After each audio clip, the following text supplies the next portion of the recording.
On le sait, c'est en 1962 que St. John Perse et George Braque collaborent à la création conjointe de L'Ordre des Oiseaux, dont le texte poétique complète en un réel compagnonnage artistique une série d'eaux-fortes de Braque sur le thème de l'oiseau. Le peintre et le poète s'étaient rencontrés en 1958 à l'initiative de Jean Paulhan, puis en 1961, avant de collaborer à cette œuvre commune qui demeure l'un des exemples les plus accomplis du dialogue entre peinture et poésie au XXe siècle. La splendeur des rares exemplaires de tirages originaux de L'Ordre des Oiseaux ne doit pas faire oublier que ce poème de St. John Perse, publié par ailleurs individuellement sous le titre Oiseau, renferme une réflexion poussée sur l'entreprise de saisie du réel par l'artiste, et qu'à ce titre, il a fait l'objet d'une élaboration tout aussi minutieuse qu'en ce qui concerne les autres poèmes de Perse. C'est ce travail de haute précision que laisse entrevoir l'analyse du manuscrit du poème par Esa Hartmann dans son ouvrage, dont nous écouterons quelques extraits en regard des portions des états de brouillon dont il est question. Voici la première palette apparaissant sur le manuscrit Oiseau 2. L'oiseau de tous nos consanguins le, plus avide d'être, ardent à vivre, mène aux confins du jour, de l'aube et de la nuit, un impérieux, insigne, inlassable, allègre, singulier, le plus aventureux, destin, destiné, migrateur, affamé du soleil et hanté d'inflation solaire, hanté de lumière, ivre et sectateur, zélateur, ébloui, affamé, insatiable, du feu, au soleil voué, de soleil ivre, ivre, sectateur d'un éternel, suprême été, il voyage de nuit. En marge, il peuple de son spectre la prophétie des nuits, sur la lune, aux nuits de mer, prime, quart de lune, lune tierce, grise, tierce de lune, couleur du gui des Gaules, il peuple de son spectre. Oiseau 3. Il peuple de son spectre la prophétie des nuits. Dans la marge, partant de haute, basse, pâle, grise, faible, proche, lunaison, couleur du de Guy des Gaules, aux nuits de lune. Le texte définitif: l'oiseau de tous nos consanguins le plus ardent à vivre, mène aux confins du jour un singulier destin. Migrateur et hanté d'inflation solaire, il voyage de nuit, les jours étant trop courts pour son activité. Partant de lune grise couleur du Guy des Gaules, il peuple de son spectre la prophétie des nuits. Ce passage figurant sur la page manuscrite Oiseau 2, page 1, présente plusieurs palettes. La première est constituée d'une série d'adjectifs épithètes destinés à qualifier le destin, la destinée de l'oiseau, qui symbolise l'aventure de l'âme humaine. Les termes destin et destinée, synonymiques, sont difficiles à distinguer. Pendant que le mot destin rappelle davantage la moira grecque, à la fois part attribuée à chacun, temps fixé pour la vie et puissance impénétrable et impersonnelle, supérieure aux dieux, la destinée, personnalisée, individualisée, manifeste plutôt une connotation chrétienne. Dans la version définitive, le singulier destin de l'oiseau traduit le destin particulier d'un être, sa vie et son sort, destin de l'oiseau sur le chemin de la création et à l'intérieur de l'œuvre d'art, mais aussi en tant qu'œuvre d'art, en tant que tableau ou lithographie, en tant que poème. La présence divine à laquelle fait allusion le terme destin trouve son écho dans le mot sectateur, élément de la deuxième palette illustrant la foi frénétique et ardente des chevaliers croisés de l'Ordre des Oiseaux. En dehors de son acception religieuse, le sens étymologique du mot sectateur, du latin sectari, suivre, accompagner, escorter, poursuivre, rechercher, désigne à la fois le cortège que forme la volée des oiseaux et la suite des tableaux de Braque, véritable cortège pictural. Les adjectifs qualificatifs épithètes réunis dans la palette la plus abondante de ce passage, impérieux, insigne, inlassable, allègre, singulier, le plus aventureux, accorde une tonalité à la fois sacrée et héroïque à l'aventure guerrière et spirituelle de la croisade des oiseaux, guerre sainte à l'arme blanche, qui rend glorieuse et unique, exceptionnelle et incomparable l'existence des chevaliers élus, au destin impérieux, insigne, le plus aventureux, singulier.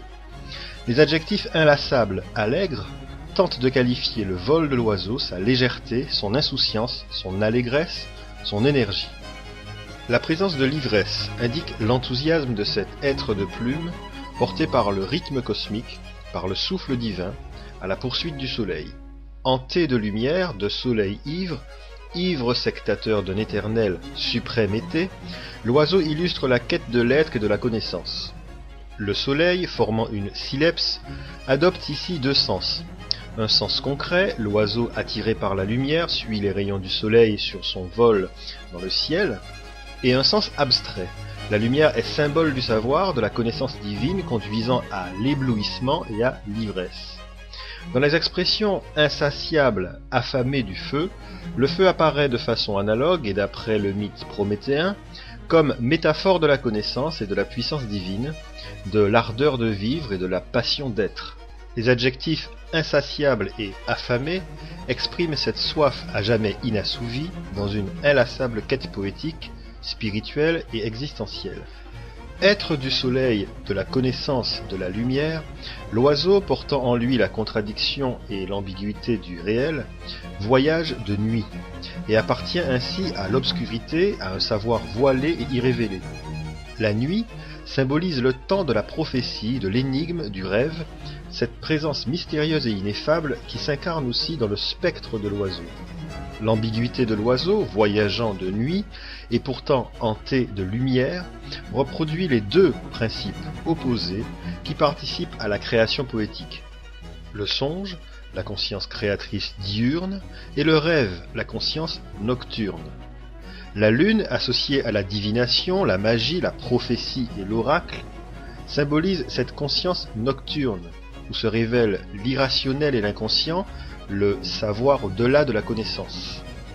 L'avant-texte, espace d'invention et de songe issu directement du rêve, laisse libre cours à l'inspiration nocturne et manifeste des contradictions et des incohérences sémantiques qui apparaissent dans le surgissement de termes antonymiques. Partant de haute, basse, pâle, grise, faible, proche, lunaison, s'agit-il d'une haute ou d'une basse lunaison? La différence ne semble pas capitale pour le sens du texte car domine la sonorité et la valeur prosodique des mots. Dans la leçon définitive partant de lune grise, l'adjectif grise est très évocateur d'une atmosphère sombre et mystérieuse, pleine d'ombres et d'allusions secrètes. Commençant par une consonne occlusive vélaire sonore qui crée une tonalité sombre et opaque, voilée, nocturne, cet adjectif forme avec deux autres mots une allitération en G, dont la vibration prolonge le vol du spectre de l'oiseau à travers la nuit, partant de lune grise, couleur du gui des Gaules. Le terme de lunaison, désignant le cycle lunaire, intervalle de temps compris entre deux nouvelles lunes consécutives, possède une valeur plus temporelle que qualitative. Sa variante lune, au contraire, est plus concrète, produisant dans l'univers mental une image précise empruntée au romantisme noir des îles britanniques, d'autant plus que les Gaules rappellent cet héritage romanesque celtique. Le romantisme noir possède une teinte fantastique, surgissant dans le texte avec la présence du mot « spectre », qui fait partie du vocabulaire représentatif de l'univers imaginaire du genre romanesque en question. La nature de la révélation y est toujours ambiguë. Est-elle rationnelle ou irrationnelle, naturelle ou surnaturelle, appartient-elle à l'empire du songe diurne ou au règne du rêve nocturne? Dans le passage présent, l'oiseau apparaît comme médiateur entre les deux territoires de la conscience, entre le songe et l'outre-songe. Entre le monde du soleil et celui de la lune, entre l'empire de l'esprit et celui de l'âme, entre le conscient et l'inconscient. L'oiseau devient un initiateur, invitant au dépassement des limites de la conscience lumineuse pour accéder à la nuit secrète de l'âme. Cette ambivalence de l'oiseau, appartenant à deux mondes différents, diurne et nocturne, révélé et irrévélé, conscient et inconscient, se prolonge jusqu'aux hésitations de l'avant-texte. jusque dans ses ambiguïtés, ses contradictions. La nature intime et véritable de l'oiseau, tout comme la nature de l'être, demeure insaisissable, innommable. Le verbe poétique peut-il transgresser le secret de sa présence? Peut-il saisir l'ambiguïté de son être? Manuscrit Oiseau 2, page 1. Dans la marge. Invisible est sa force, tangible, intangible, sa présence, faiblesse, douceur, présence, son mystère, sa merveille. De et là son très grand luxe, le luxe, de sa grâce, on voudrait pouvoir dire son élégance morale, et les latins avaient pour ennoblir une telle force, source de courage, une telle noblesse dans le courage et l'énergie rituelle, l'ambiguïté du mot vertu, égale noblesse et force. Manuscrit Oiseau 5, page 13, intitulé Rien d'inerte, par Saint John Perse. Son aventure est aventure de guerre. Sa noblesse, son courage, sa violence est vertu au sens antique du mot. Texte définitif. Son aventure est aventure de guerre. Sa patience, vertu au sens antique du mot. Oiseau 7. En ce qui concerne la palette, invisible est sa force, tangible, intangible, sa présence, faiblesse, douceur, présence, son mystère, sa merveille.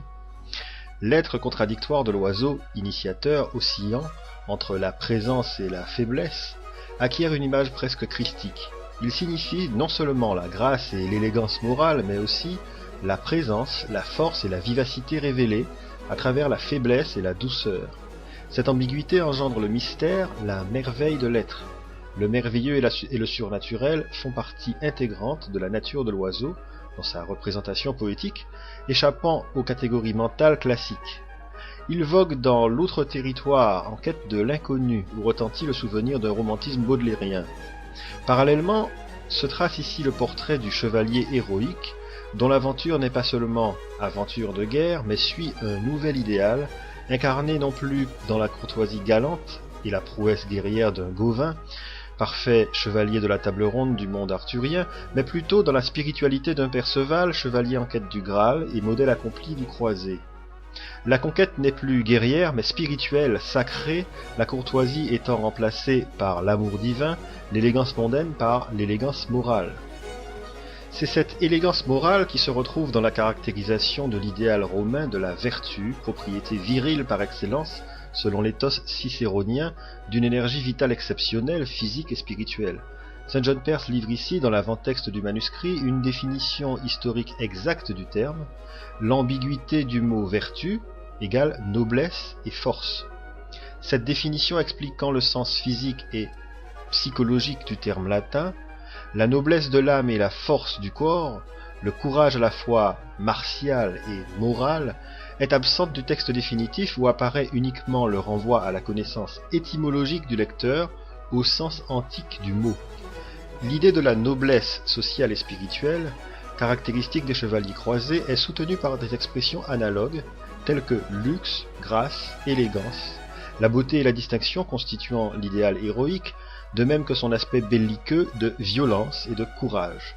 Curieusement, la qualité morale qu'incarne l'oiseau dans le texte définitif consiste en la patience, alors que la palette du manuscrit Oiseau 5, page 13, intitulé Rien d'inerte par Saint John Perse, comprenait les expressions noblesse, courage, violence. Sa noblesse, son courage, sa violence est vertu au sens antique du mot. La perfection chevaleresque s'approcherait-elle de l'idéal stoïque romain ?